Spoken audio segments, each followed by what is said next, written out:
Herkese merhaba, ben Zübeyde. Bugün sizlere çok basit bir toka yapımı göstereceğim. İhtiyacınız olan malzemeler sadece bir parça kumaş, bir tane toka klipsi, bir parça keçe, biraz da silikon. Şimdi bu güzel tokanın yapımına geçiyoruz. Ben bu tokayı yaparken pamuk saten bir kumaş kullandım. 3 tane 8 santim boyunda, 25 santim eninde kumaş parçası kestim. Bunlar tokamın kurdele kısmı olacak. Bir tane de 5 santim boyunda, 20 santim eninde kurdelenin ortasını sarmak için ince bir parça kestim. Düz makinede bütün parçalarımın uzun kenarlarını çok küçük şekilde katlayıp tam dibinden ince bir dikiş yapıyorum.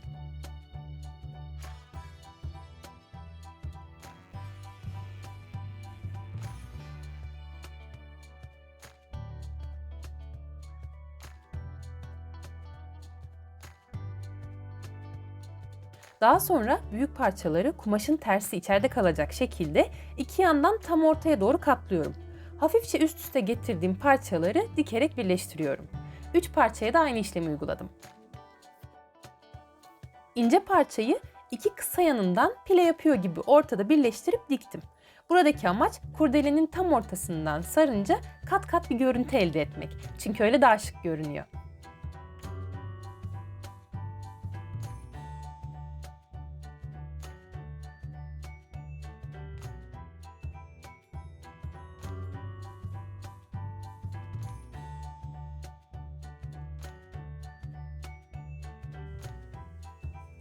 Şimdi büyük parçalardan 2 tanesine kurdele şekli verip açılmaması için tam ortasından iğne iplikle dikiyorum.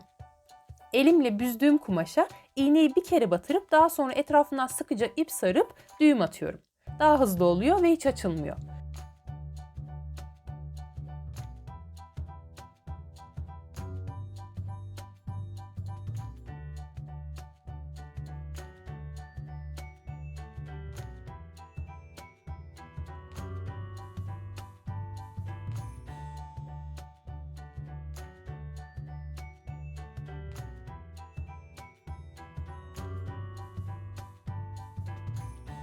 Üçüncü parça diğerlerinden biraz farklı. Bu parçayı önce kendi içinde üçgen şeklinde katlayıp daha sonra kurdele büzüyor gibi büzmemiz gerekiyor. Bu parçayı da dikip sağlamlaştırdıktan sonra sıra geldi tokayı birleştirmeye.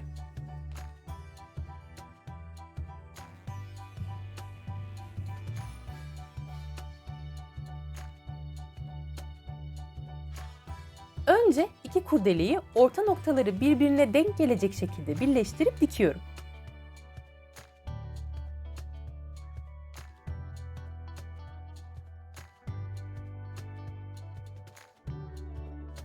Daha sonra üçgen şeklindeki kurdeleyi tam üzerine oturtup onu da dikerek birleştiriyorum.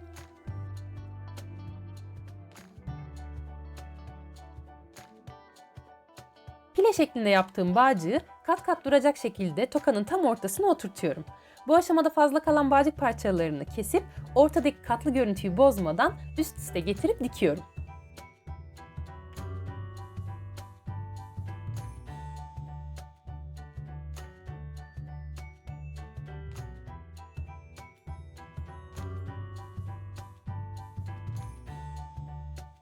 İnternette ve malzemecilerde timsah toka klipsi diye satılan bu parçayı rahatlıkla bulabilirsiniz. Ben 10 santimlik olanı kullandım. Bu boyutta bir kurdeleye 10 santimlik bir toka tam geliyor. Çok küçük, ince bir keçe parçasını klipsin etrafına sarıp dikdörtgen şeklinde kesiyorum ve silikon tabancası ile yapıştırıyorum. Tokanın açılıp kapatılan yerini değil, sadece iç kısmından tokayı oturtacağımız yere doğru sararak yapıştırın. Bunu yapma sebebimiz ise demir klips üzerine herhangi bir şey direkt yapıştırılınca silikon kuruduğunda üzerine yapıştırdığınız şey düşüyor. Düşmemesi için ben mutlaka ince keçe kullanmanızı öneriyorum.